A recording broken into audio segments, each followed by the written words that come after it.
Okay, hello everyone. Here I want to provide a tutorial on how to back up data to Google Drive on Samsung C55 5G device. Well, backing up data to Google Drive helps protect your important files, documents, photos, and other digital assets from loss due to device damage, theft, or software issues. By storing data in the cloud, you ensure that your information is safe and accessible even if your device is lost or compromised.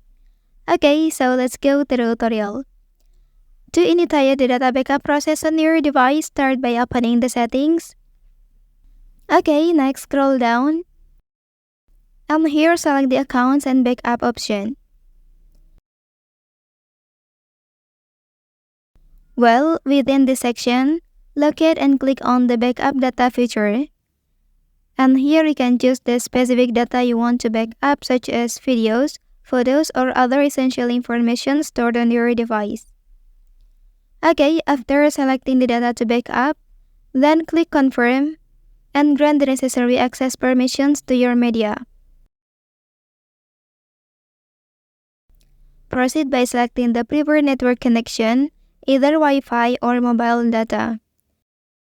So, once the connection is chosen, click on Backup Now to initiate the backup process.